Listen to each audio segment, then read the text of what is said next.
Hi, welcome to Chapter 6, How to Cure Competition. Um, okay, so we're moving quite nicely through the Kellogg on Strategy book, and you can see that the book reads and flows very nicely. It's not um, terribly difficult to get through, like some textbooks that are overly technical. It pretty much boils down in common sense terms the strategy that you need to know as a company. Now, competency, being that we established early on in the book, there's things you need to do to get ready for strategy. You need to understand the benefits of your products, the cost of your products. You need to understand your competitive advantage. You need to understand your competitors and the type of competition you face. So this chapter is moving into some more ideas on how to fight that competition. And they have a couple of different sort of slogans that they talk about. And the first one we're going to talk about is an ounce of prevention.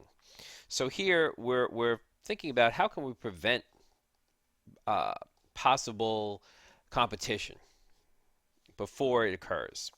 So the focus is also on targeting. How can we reduce the price sensitivity of our customers so they won't quickly run to another competitor when our price goes up at a certain point? So that's something that we definitely need to think about. Okay, we want to make it um, we want to find ways to uniquely meet our customers' needs that other companies aren't doing. So something that we recognize our customers would really enjoy this or could really find this useful and incorporate it into our product. Sort of like in the discussion board where I was talking about uh, installing easy passes into the GPS Garmin devices. So that way, it would be two devices in one. It would be convenient for customers who buy that GPS system to automatically have the Easy Pass set up within it. Now, that would be something that would help steal, maintain or steal customers from other GPS manufacturers. We also want to make it difficult or costly for our customers to find acceptable alternatives. Uh, that way, we'll be able to increase prices without losing market share, and that's the real goal. We want to increase our prices without losing market share. So, in order to do that, we have to have something that customers find valuable, i.e., a benefit. So, as an example, let's think about Walmart.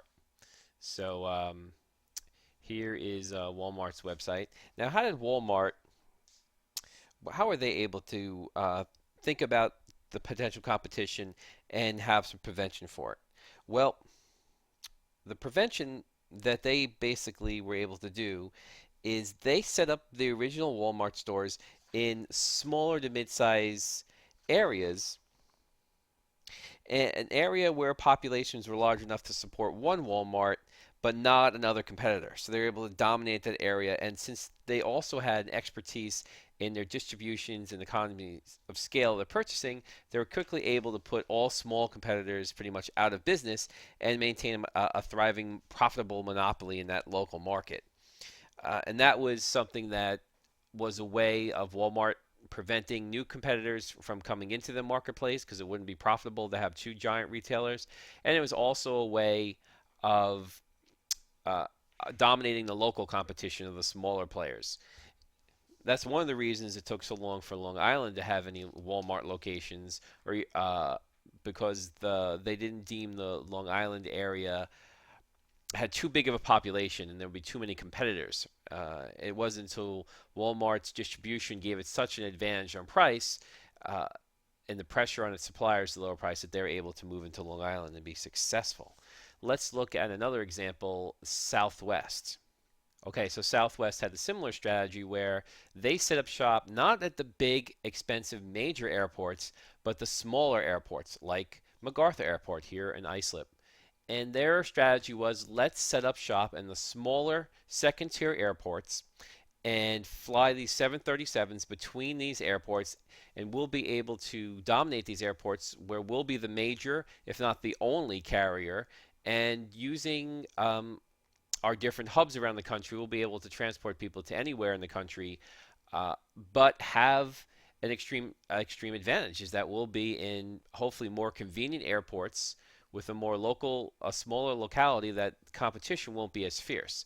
So Southwest was able to do this very successfully and maintain a high demand of customers. So if you look at their operations in Islip, I mean, they fly a number of successful routes to Florida, and to most major hubs or distribution points in the country. And for us as Long Islanders, it's incredibly useful to travel to MacArthur Airport, say 10 or 15 minutes from most people's houses, rather than make that trip into Queens or even Newark for a flight. So that was one way they were able to have a unique difference that helped maintain their customers. Um, Now, you can also accurate. You can also do this by accurately targeting markets that are going to be very beneficial. So, for example, uh, Enterprise has teamed up with a number of auto body shops where the Enterprise has a representative in the auto body company because when you go to get your car fixed in an auto body shop, it may take several days before it's complete. So, Enterprise is the only rent a car carrier inside of that auto body place, so they have no competition. They pick up all the clients. Um, so, the general rule is do not target a market that has been targeted by others. You want to avoid competition. You don't want to move into a heavily competitive area. It's also preventative. Okay, let's move on to the next topic. Unilateral actions. So let's think about, we call it the crazy glue approach. So why do we call it the crazy glue approach? Okay, so the crazy glue example is crazy glue is a very, the key ingredient is a very simple ingredient that they don't control. Anybody else can make the glue easily. So what they did was they made the customers believe through their commercials, which there's one commercial that's very famous. I'm going to see if I can call it up for you. Suspended in midair. Right, Ma? Dodge almost anything. A plastic knob, a plastic plug, a rubber boot, a metal brooch, a fishing rod, a cycle grip, model planes and model trains, a doorknob screw, a flashlight case, the broken trim on any car. And now Crazy Glue also comes in a no-drip, no-clog pen. Crazy Glue in tube or pen. Crazy Glue.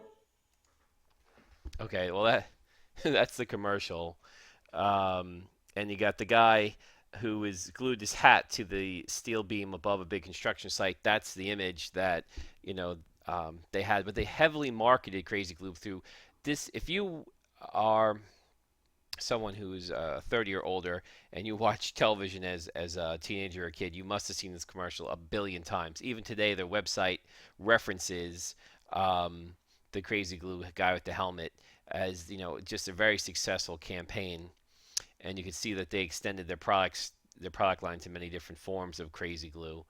Um, and it's just been I guess entered the North American market in 1973, and most people recognize the brand, the glue that can bond anything. And again, here is the image that we saw in the commercial. So Crazy Glue, they spent heavily and heavily to get people to believe their glue was the best, the strongest, and identified that glue to what it could do. And you saw in the commercial, they rattle off everything can fix a broken train, a broken vase, this, that, the other thing. And so they just got in everybody's mind that Crazy Glue was the place to go. So any other glue that could easily match the formula and go to market, they weren't able to charge as much money. Crazy Glue was successful in branding its brand, and it got people to pay twice the amount for its glue than any of the major competitors. Because why? Consumers believed it had quality. So the unilateral actions, Crazy Glue approach is all about brand loyalty and product image. So your product has to have a solid, bulletproof image, and you have to develop a way for customers to be extremely loyal to the product. I mean, some products like soda, cigarettes, different types of food, even restaurants have an extreme brand loyalty. And now, past performance is what's important. Does the product actually have quality? Does it have something it can work with to produce this image and brand? If it doesn't, it's going to be very difficult. So the better the brand, the softer the price competition, because people will pay more for Tropicana orange juice than ShopRite orange juice.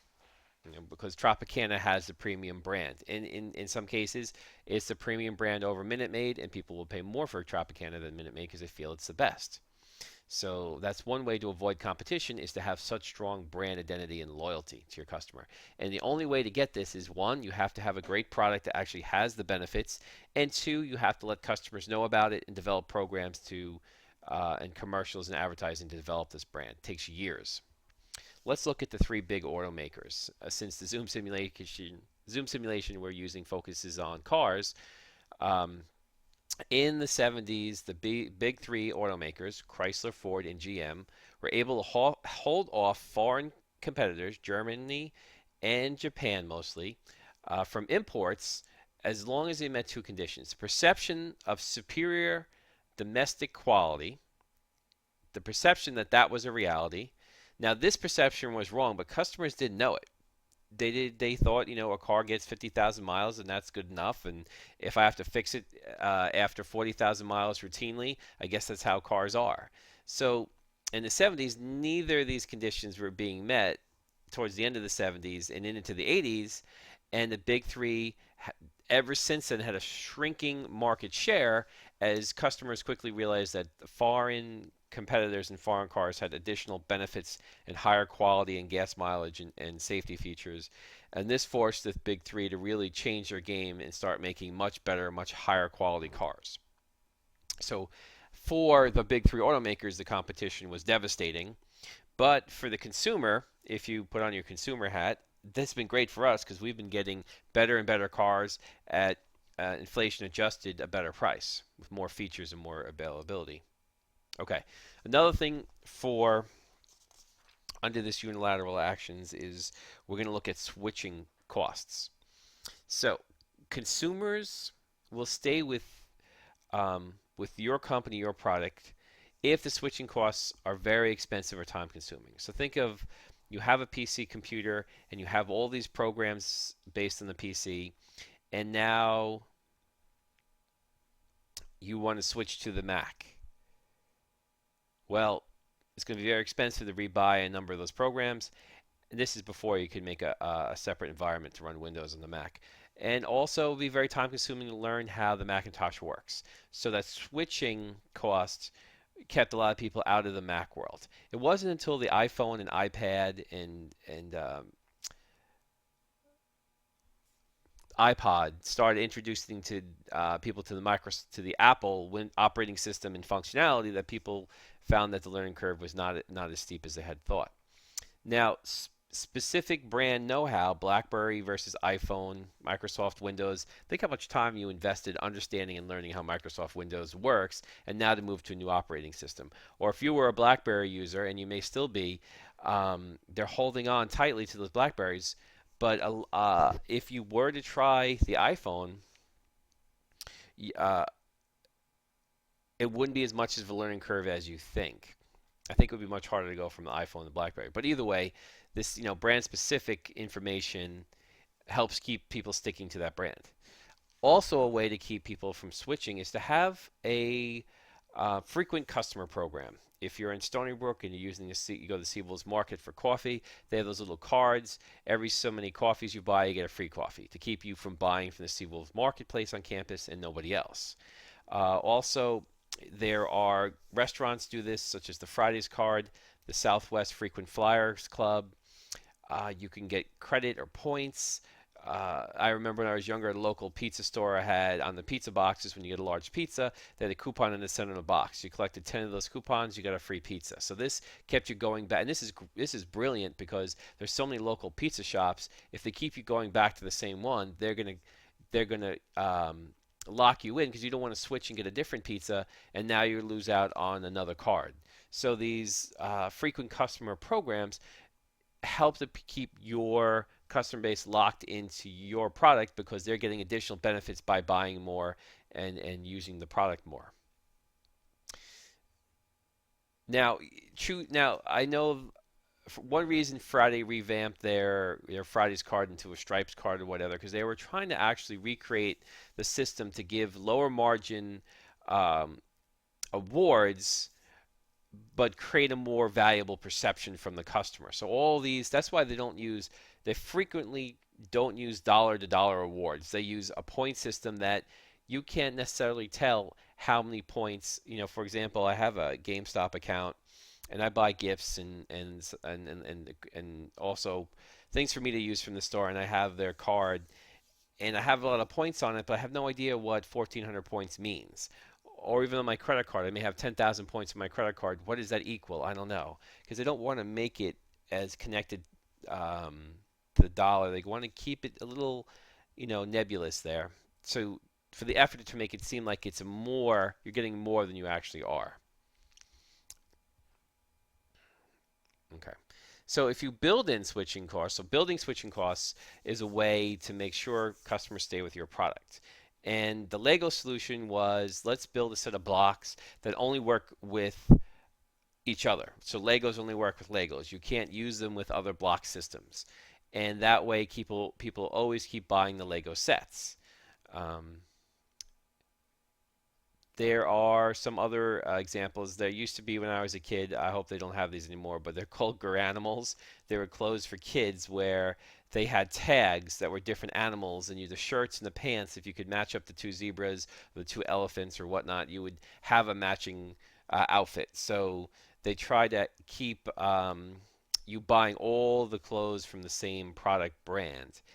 The also when it comes to certain toys, the GI Joe or Barbies, they only fit with if you bought I guess additional products like cars and stuff for them to work, the toys to work with. They're only going to fit the dimensions of the toys that get sold under the Barbie line for Barbie dolls, not the other dolls. So that may not be the best example, but they're trying to create a switching cost that if you want to go to a different product, everything that you had purchased previously won't work with it. And also, uh, Apple did this with the iTunes. They wanted you to buy iTunes in their MP3 format, so you couldn't use their iTunes songs in other players. So you had to buy the um, iPods. All right. There's also another way to build in switching costs is collectible products, where you're collecting a set or you're trying to complete a collection. Sometimes stamps are like this from the post office, or Beanie Babies, or different things like that. Can you think of any examples? Just shout them out there at your home or office. I'm sure I can hear you. All right. Let's talk tactics. Tactics for softening price competition. How can we soften the price competition? Okay, so let's look at the market condition and we'll talk about the corresponding tactic. The market condition, if the product is used repeatedly with frequent upgrades. Okay, so the product is used repeatedly with frequent upgrades. A tactic, design a product. Let's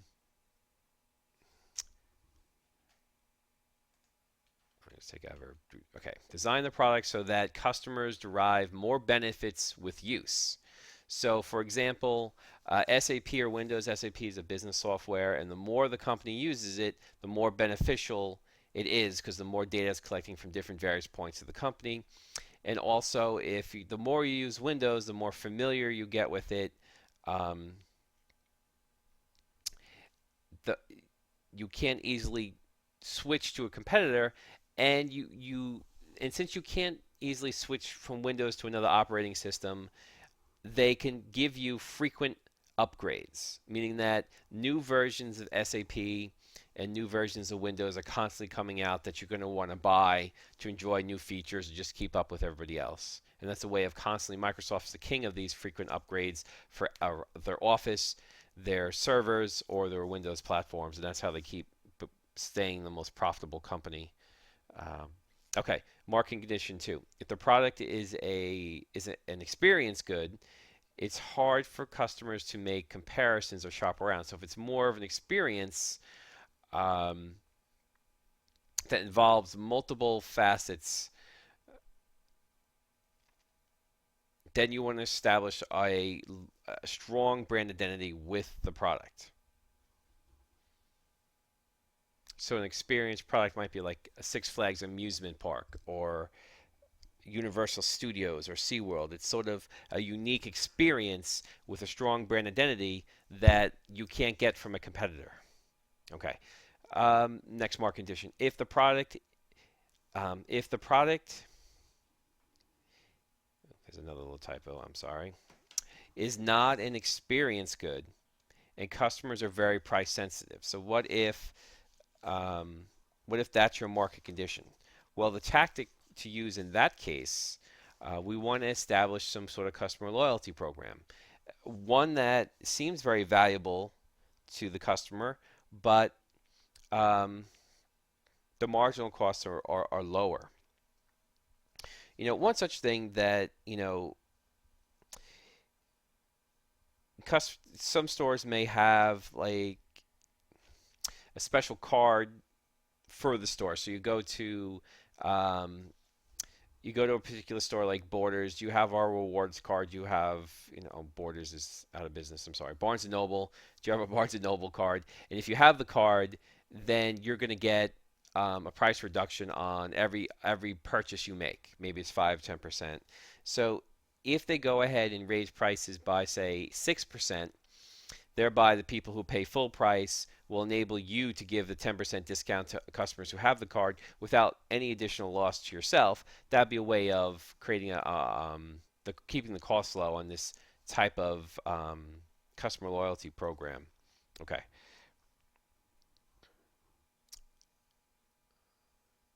Okay. So for all goods and services, you want to make sure you offer complementary goods to form a coordinated product line. For example, if you're going to be the reason Microsoft succeeded in their iPods is because they created iTunes. So they had a complementary product where you could buy and organize songs for your iPod, which they extended into the iPad, extended into the iPhone. So it was a coordinated product line. So anytime you have a complementary goods where things work well together.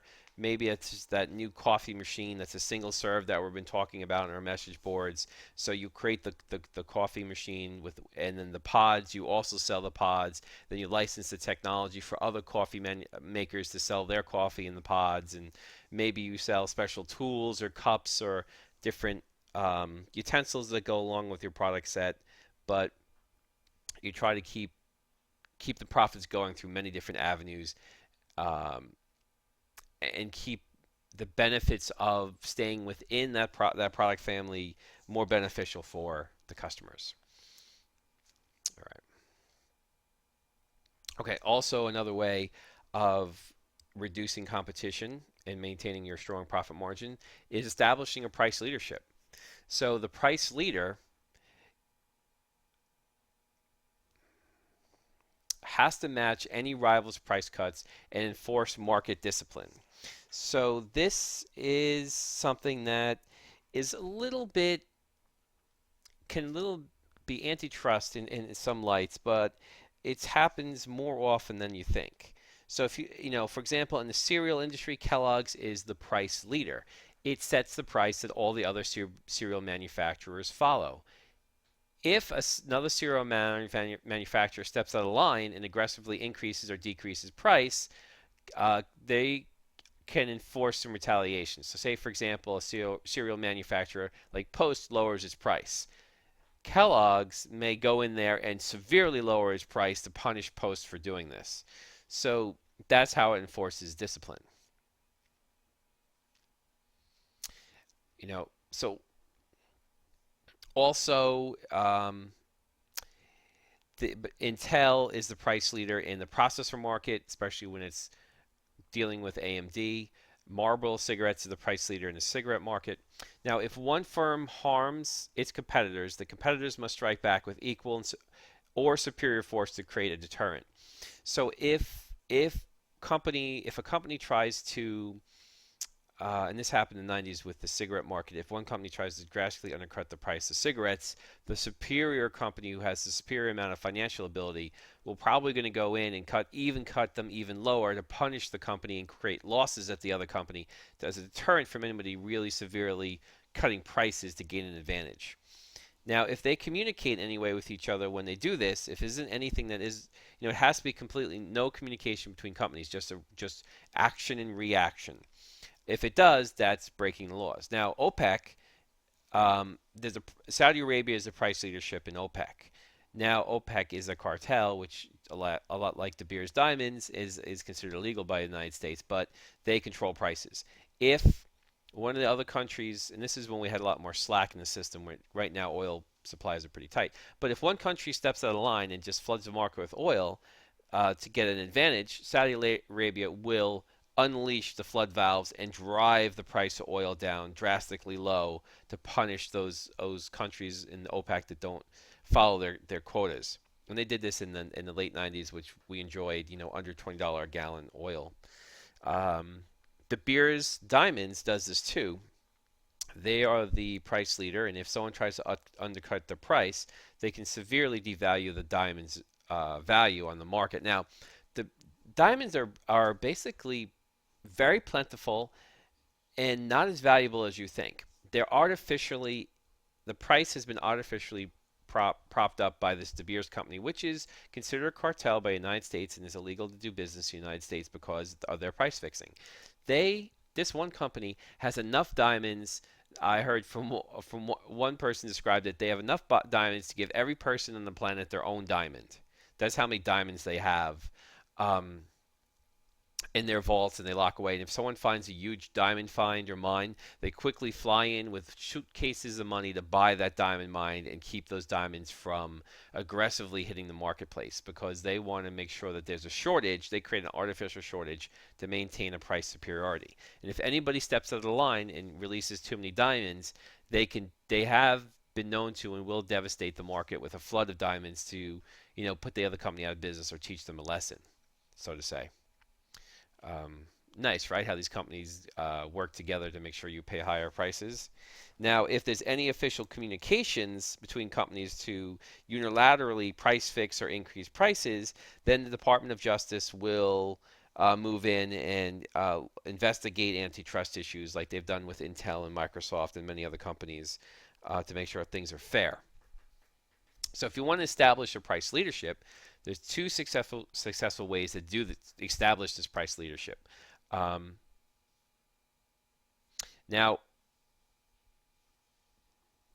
one key to really knowing that you're the price leader is that you're the one who takes the lead. So when you raise price, the rivals follow suit in an orderly period of time.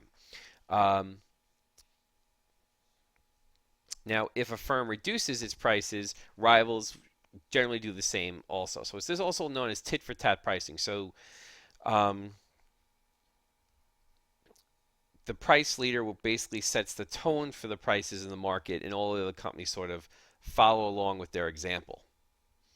Now, they're afraid to deviate from this pattern due to reprisals from the price leader. And this will only happen in markets where you have one company that can dominate and enforce this price leadership. When you have markets with a lot of competitors, you don't have any such ability to really enforce any definite threats. And that's when destructive competition definitely will develop. Okay, so tit for tat. Um, this deterrence of the threat of flooding the market with a product that lowers prices dramatically or lowering your prices dramatically to hurt rivals leads to price stability. So if a rival does attack you, you have to respond by inflicting maximum possible damage. You go for the throat. So if they move in your market and they develop a product that's half the price of yours, then you have to come out and sell your product at a loss much less than theirs to try to really put the pain on them. There's only a short-term gain in market share when they do these, but there's really no long-term profit. So that's why companies like to avoid these situations. Um, so sometimes these pricing wars are needed so people can start to learn the intentions and establish a retaliation strategies and learn the consequences. So it's a growth pattern in these industries. They sort of develop these tactics through time and learn their role in the industry and things of that nature. So avoiding misreads and misjudgments by companies. There's a saying by a famous saying: an industry is only as smart as its dumbest competitor. So if you have a really dumb competitor, they could go in there and really destroy the pricing advantage of the industry if they don't know how to act properly within the industry. Um, so you would want to, as a company, you would want to standardize your product so it's comparable. You would want to have open pricing so that people clearly know what your price is and that they don't misread or misjudge. You communicate your market share expectations. You share your demand forecasts, and you're a little bit more forgiving. And you don't retaliate immediately to competitors' actions. So what this does, it makes if you standardize the price, it makes easier for firms to track their rivals. And the same thing if an open pricing list has less uncertainty about why the market shares are shifting or what prices you're setting. When you communicate your market share, there's no surprise by your rivals of what you're doing. So you're just trying to not have any misjudgments or false retaliations against your company. So you're just a little bit more open in what your company is doing and more forgiving when other companies make moves that you may not understand. And that's the way for a market to avoid these misjudgments and just hopefully avoid destructive competition or aggressive pricing from stepping in. All right. So we're going to play a game. Let's imagine that we're in the classroom together, and I'm going to have an auction. And the auction, whoever has the highest bidding student in our class is going to win $20. I'm going to start. They're going to win that $20 for me. So I'm going to start the bidding. It has to be in dollar increments.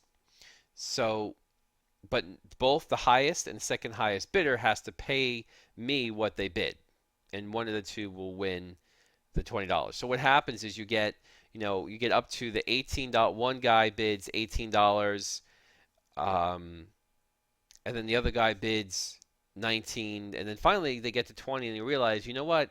If I better off I bid 22 and have to pay me 22 in order to win the $20 than to lose out to my next competitor by stopping my bid at 20 and let them go to 21 and they win. So you can see here I'm going to win out as the one holding the auction because I'm paying out the $20, but I'm going to collect money from the two highest bidders, and they're both going to be around $20 or higher. So this is sort of an example of what could happen with companies when they start having these pricing wars and they start, bidding against each other for customers. They can put them both in a position where they're going to lose money, and they get in so deep they really can't reverse their course so well. It's an example of let's take a war of attrition as an example.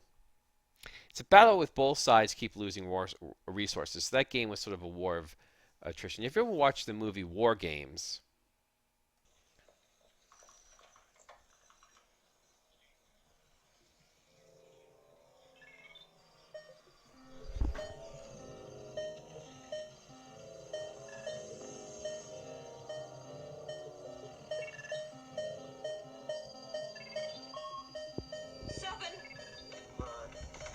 Learn, goddammit.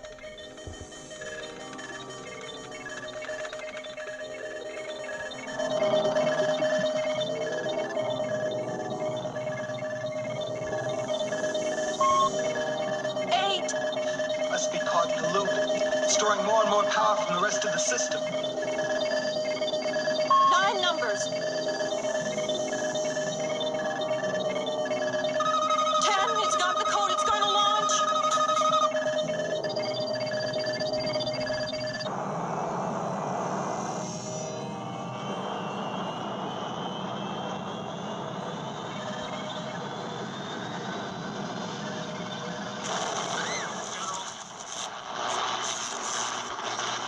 Colonel Conley, call SAC, get me a launch status report. Major Davis, get me the president. Yes, sir.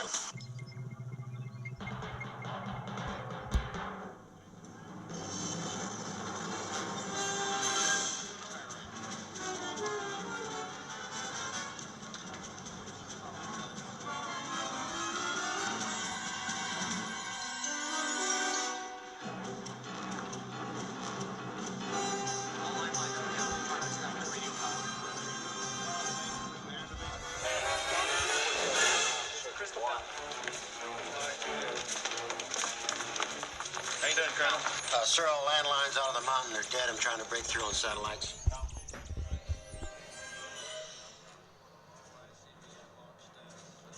Okay, so here we've been watching a scene from War Games where this is a movie. I don't know if you've ever seen it.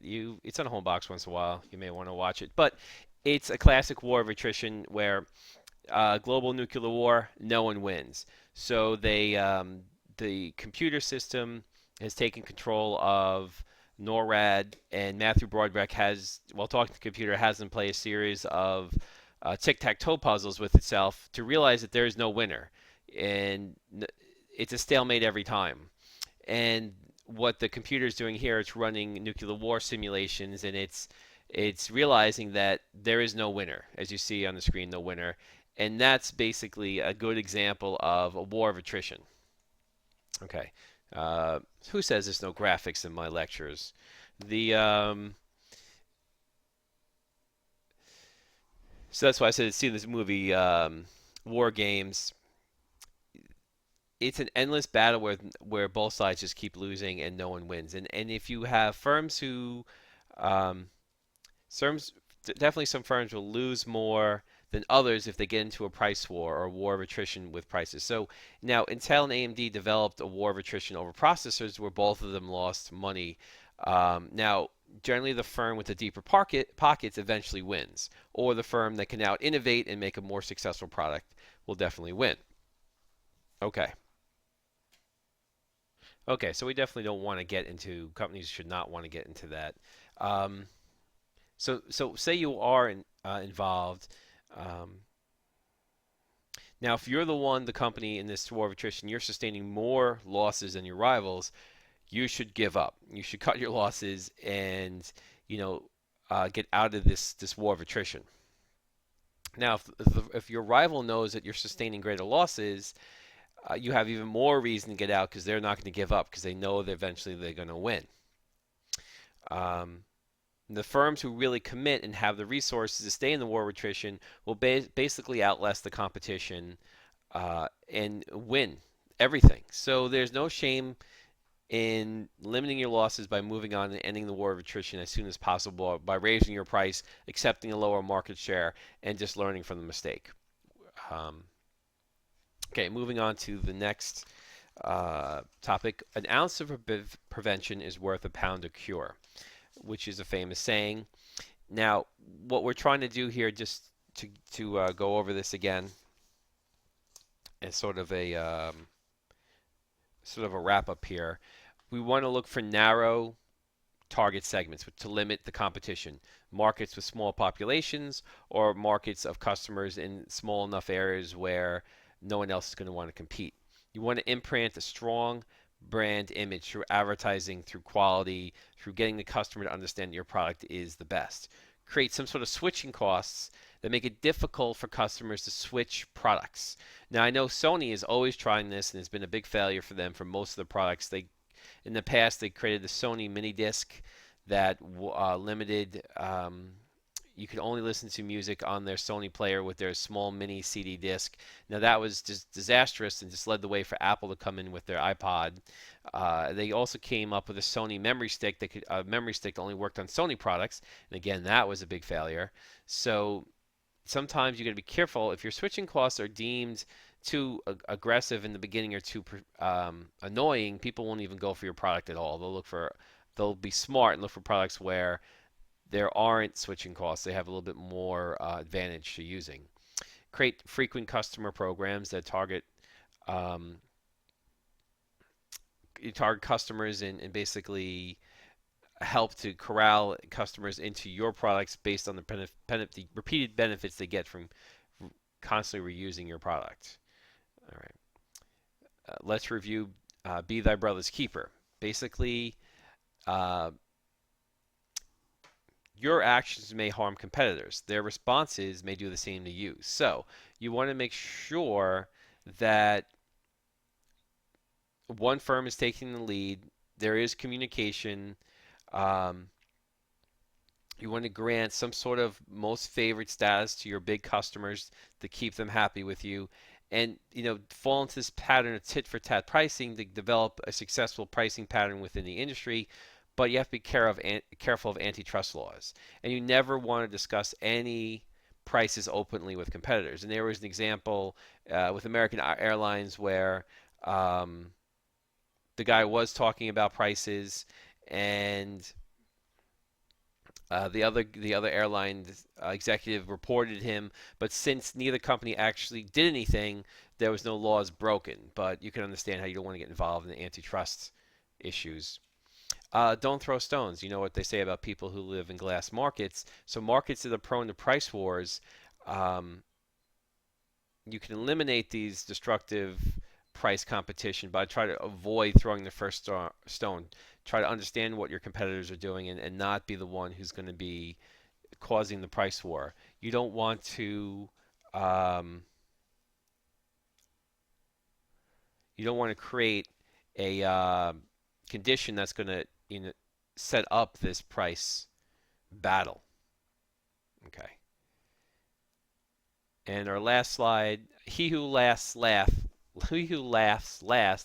laughs best. So if you're going to participate in the price war, make sure you can finish it. So you want to, of course, you want to avoid wars of attrition unless you're sure you can win. So if you are losing the price war, you want to back out as soon as possible, and um, you want to make a more tangible commitment to stay in the price war if you can, and encourage your rivals to bow out. So you have to be the one with the deeper pockets and the better strategy to move in and understand how to take command and win the war. Otherwise, don't get involved in the war at all. Okay, so that is the end of chapter 6. We're going to moving into our last chapter, chapter 7, how to avoid the threat of entry into competitors to enter your market. We're going to be talking about that next time. So please read chapter 6 in the Kellogg's book, and I will see you next time. Thank you.